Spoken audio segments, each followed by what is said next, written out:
Exactly 3 minutes past 9. You're still watching Smart Means Business. I'm Andrew Barigi with Marcy Katsuma this morning on the 5th of January 2024. Well, at this particular time here on the show, we're heading into our inspiration moment. And of course, quotes from the different renowned business people that have gone ahead of any entrepreneur. And this is quite very relevant for any upcoming entrepreneur and somebody that is aspiring to be one in the future. Let's get inspired for now.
Hard work pays if you're patient enough to see it through. Of course, that is quite a key factor in there. And we had something, our first tip that mentioned that you need to identify your weaknesses and move ahead along with them. And I think that creates the difference between the people we see that have made it and those that have not made it. And perhaps those that made it years ago, they didn't look like they actually had what it takes to make it. Why? They knew their weaknesses and they were able to deal with them.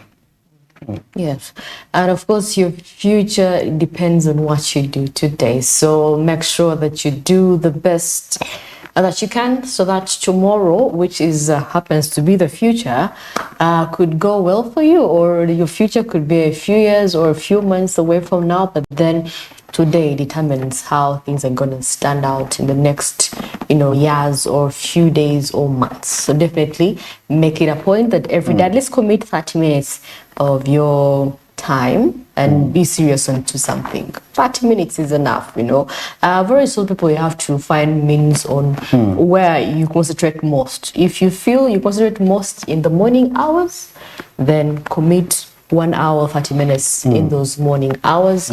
If you feel you can commit afternoon, you concentrate on afternoon, create an hour or so, or a few minutes just when your brain is active. That is when you're going to, move mountains and do great things for yourself. In those 30 minutes, it could be 30 minutes, but you could make an explosion out of those. Okay.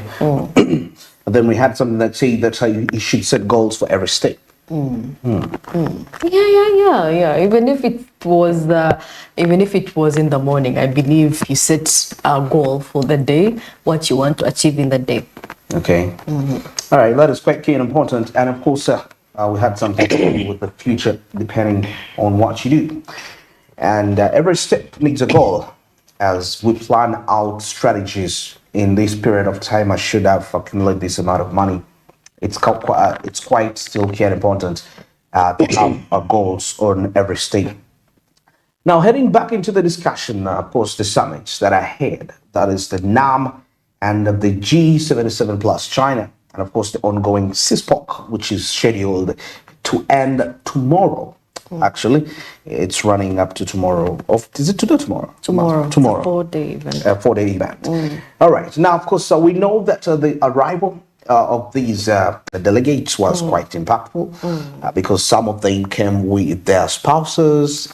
They don't walk alone, they come with other people. And now, as these people were having the meeting, they had to tour around town. And in the process of touring, they're purchasing on different malls. And I believe something which is attracting foreign exchange for the country, for those that will be lucky to receive it. Well, of course, a lot has this has been anticipated.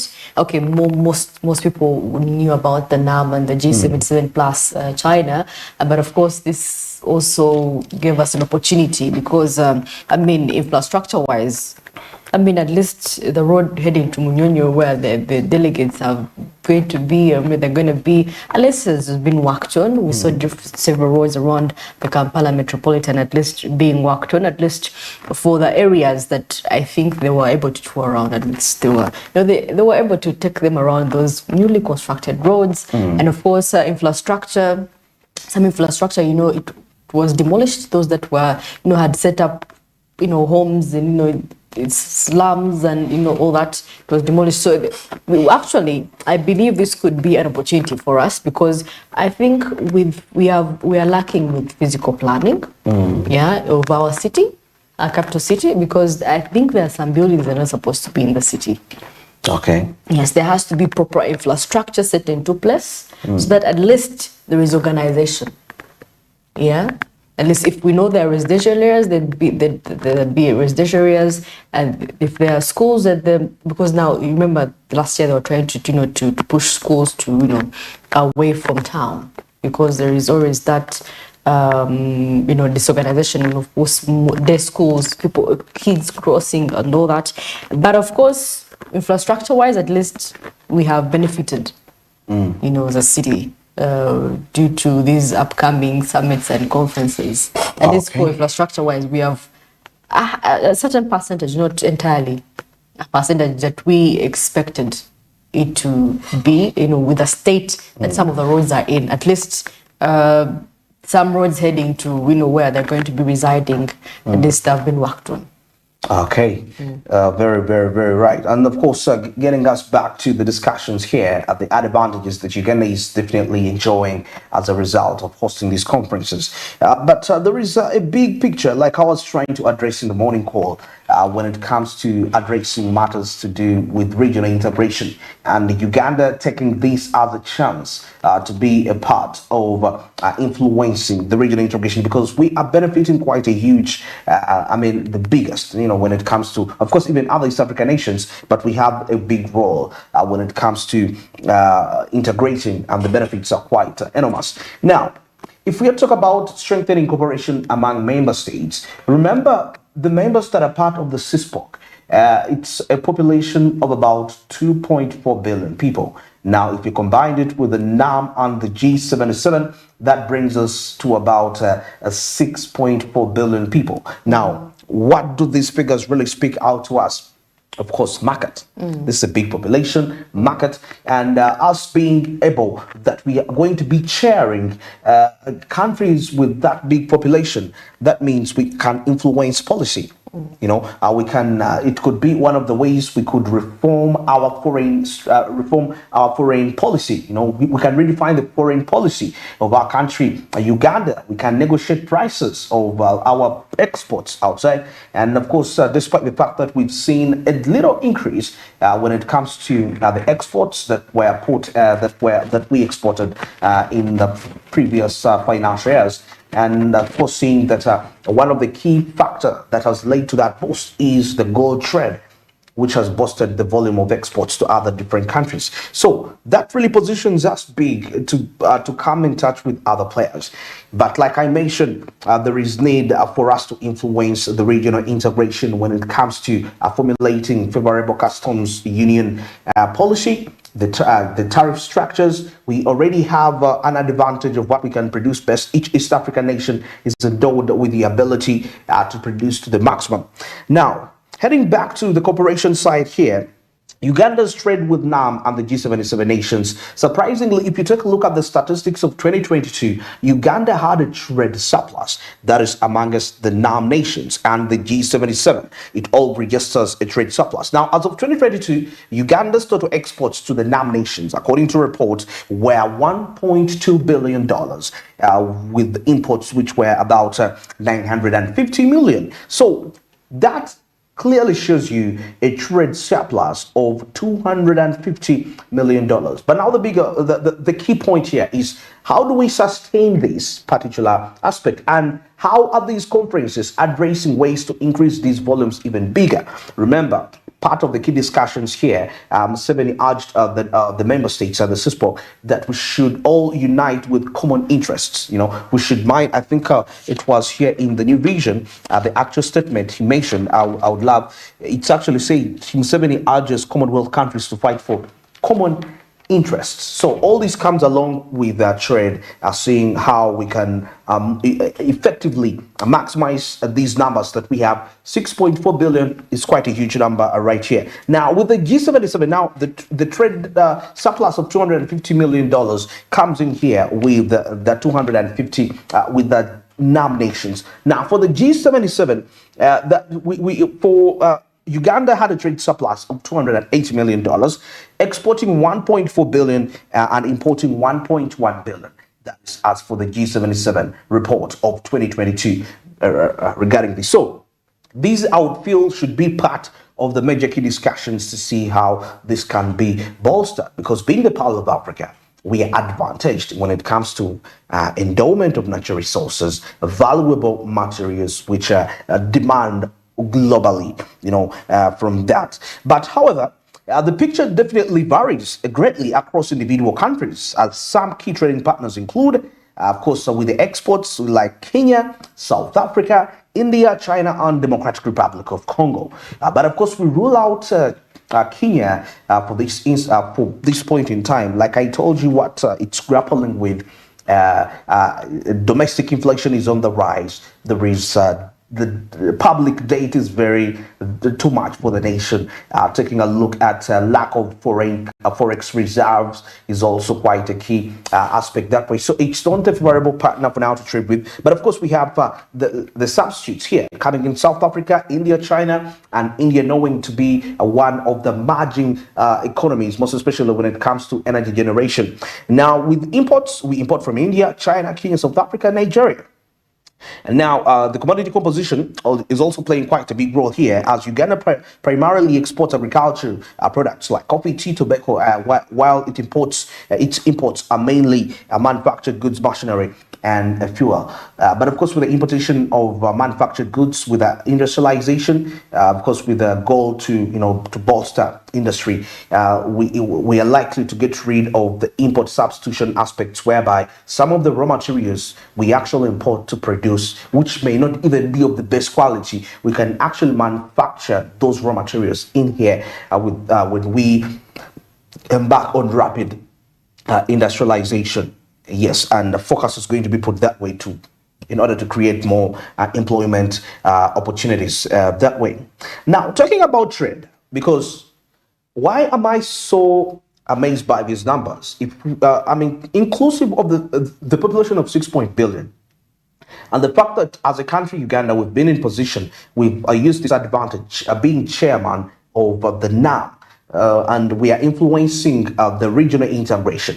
So that means we can clearly put out our policies, to the different trading partners, because we have the numbers, we have the capacity. Unlike before, as we approach these matters as a country, Uganda, we don't have, first of all, the capacity to supply to Europe. We don't have, away from the capacity in terms of volume, it also comes back to quality. But once we come as a united force, because trade is all about numbers, trade is about numbers. You can actually be opened up to a market which you can't satisfy. It's available, but you don't have the capacity to supply it. But now this is adding on to our capacity as a nation, Uganda, through the East African community, as we are influencing the NAM being chairman, so we can speak as a huge, as a respected nation. Now, favorably, we can see that the trade surplus might suggest favorability, but it's not the whole story. Now, value addition is the crucial factor here, as Uganda's exports are definitely often raw materials, fetching lower prices compared to processed goods. Now, this can create a situation where Uganda exports more in volume but earns less than its import partners. Now, we also need to take into matters of trade dependency, where Uganda, we know it to be a country that heavily relies on certain countries for essential imports. Now, this makes it vulnerable to price fluctuations and economic instability in those countries. Like we've seen something of the climate change distortions in some other countries, which affect the importation of certain raw materials like wheat, which we use in the manufacturing of flour here, and the prices increase. Yet, if we can actually use this chance to have to influence regional development as a result of these conferences we are holding, we established a customs union that is favorable, a favorable currency in some sort of a way. We can actually avert some of these factors, that we can have the capacity to produce these raw materials within the East African region. Then we get them for ourselves at cheaper prices with no tax, because when we have common external tariff structures, and definitely that will bolster trade within the country. These are part of the benefits of that. Now, speaking about the NAM conferences, when it comes to addressing matters of trade, NAM conferences to address trade issues, but some of these have come up with mixed results. Hope it won't be the case for Uganda. Now, past conferences have largely focused on topics like South Africa Trade Cooperation, promoting value addition, and improving market access for developing countries. However, translating to the resolutions into concrete action is often very challenging. Implementation requires, of course, a strong political will, effective regional integration efforts, and addressing infrastructure and capacity constraints. That is for the past conferences. Now, of course, with the upcoming one, G77 plus China and the NAM, of course, this is definitely offering another opportunity for Uganda, crucial to actively participate and advocate for policies that benefit its trade interests, particularly with other NAM and G77 countries. So the big picture here is, how do we even increase our trade surplus from $280 million to about $1 billion? I think that those could be the talks from that way. How do we increase our trade surplus from $280 million with the G77 to about $2 billion? Okay, it may not be realistic, but at least it's better we push for the high figures. You push for $2 billion, at least you make $800 million. Such strategies should be part of the key discussions, according to what I really feel and think. But all in all, it's a great opportunity for Uganda to influence regional integration as the chairman of NAM for this time and the G77, that is plus China. Well, at this point in time, it's exactly 23 minutes past 8. Let's take a short commercial break. And of course, when we return, we have business and entertainment and sports coming up shortly. And of course, we're going to be having our Friday movie review. And for those of you that love action-packed related movies, I'm going to be reviewing the movie known as The Accident Bond. We saw Scott Adkins and Michael J. White featuring on this movie, and I believe it's going to be quite insightful as we break down the budget. And for the action directors that are so passionate about action, it's quite key and important to know, what do you really need? What does it really take to produce an action-packed movie? More of those discussions are coming up shortly after this break.